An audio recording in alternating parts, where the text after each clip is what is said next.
Hello everyone, welcome back to professional knowledge hub. आज से हम एक सीरीज़ स्टार्ट करेंगे इनकम टैक्स फाइलिंग से रिगार्डिंग।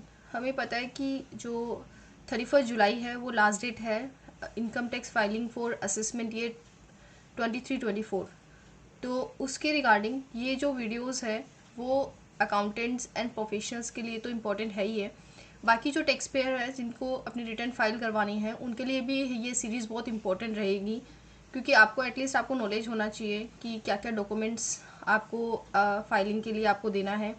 एंड उसके अलावा भी कभी कभी ऐसे होते हैं कि कंसल्टेंट ने आपका जो रिटर्न फाइल किया लेकिन कुछ आपने डॉक्यूमेंट सबमिट नहीं किए, उस बेसिस पे आपको डिडक्शन नहीं मिल पाया और आपका प्रॉपर जो है टैक्स प्लानिंग नहीं हो पाया। इस तरीके से अगर आपको प्रॉपर थोड़ा बहुत नॉलेज होगा फाइलिंग के रिगार्डिंग, या फिर आपका कुछ सिंप्लीफाइड फाइलिंग ही है, उसमें कुछ ज़्यादा है नहीं, तो आप खुद से भी कैसे फाइल करोगे, तो इस सीरीज़ में हम पूरा डिस्कस करेंगे। हम इनकम टैक्स की वेबसाइट को पूरा जानेंगे कि कहाँ पे क्या फैसिलिटीज़ अवेलेबल है। तो चलिए स्टार्ट करते हैं। आज के इस फर्स्ट सीरीज़ में हम देखेंगे कि सबसे पहले हमारा जो क्वेश्चन ये आता है कि अगर हमें इनकम टैक्स की फाइलिंग करनी है तो कौन से फॉर्म में हमको अपना जो है रिटर्न फाइल करना है। तो उसके रिगार्डिंग ये जो फंक्शन है वो इनकम टैक्स की वेबसाइट पे अभी अवेलेबल है। तो अभी देखिए हम स्टार्ट करते हैं। यहाँ पे आपको जाना है फाइल नाउ पे, ठीक है। इनकम मैंने लॉगिन कर लिया अपना। लॉगिन करने के बाद आपको डैशबोर्ड पे फाइल नाउ पे क्लिक करना है।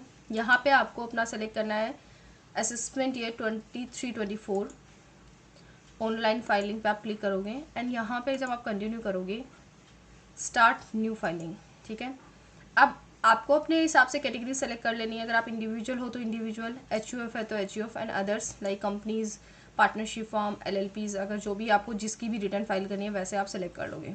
तो जैसे अगर हमने इंडिविजुअल सेलेक्ट किया, हम कंटिन्यू पे क्लिक करते हैं। अभी फॉर्म्स यहाँ पे आप सेलेक्ट कर सकते हो। जैसे फॉर्म मैंने 1 सेलेक्ट किया, ठीक है, तो यहाँ पे ऑटो पॉपुलेट हो गया कि for the individual being the resident having total income up to ₹50 lakhs and having income from salary, house property and other sources.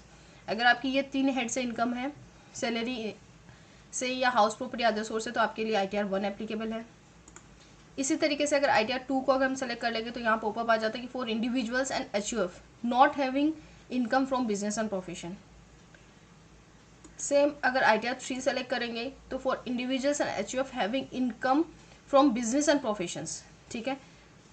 तो इस तरीके से यहाँ पे ITR 4 भी है। तो आपको पता चल जाएगा कि कौन से फॉर्म को आपको फाइल करना है, कौन से फॉर्म में आपको अपनी जो रिटर्न फाइल करनी है। ऐसे ही अगर आपका एचयूएफ अगर है तो आप एचयूएफ पे क्लिक करोगे। आपको ITR 1 जो है वो एचयूएफ पे एप्लीकेबल नहीं है, तो ये यहाँ पे फ्रीज होके रखा है। आप ITR 2 में फाइल करोगे कि ITR 3 में फाइल करोगे, ये यहाँ से आपको गाइड कर देगा। ऐसे ही अदर्स में अगर आप जाते हो तो यहाँ पे आपको बहुत सारे ऑप्शंस मिल जाते हैं। तो इस तरीके से सबसे पहला काम आपको है अपने अप्रोप्रिएट फॉर्म को सेलेक्ट करना होता है कि कौन सा फॉर्म जो है आप पे एप्लीकेबल है, जिसमें आपको अपनी इनकम टैक्स की फाइलिंग करनी है।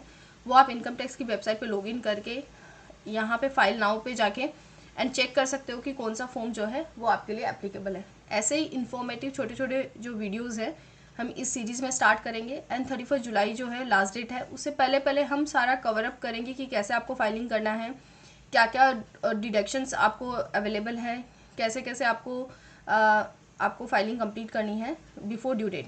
Thank you, hope you like it.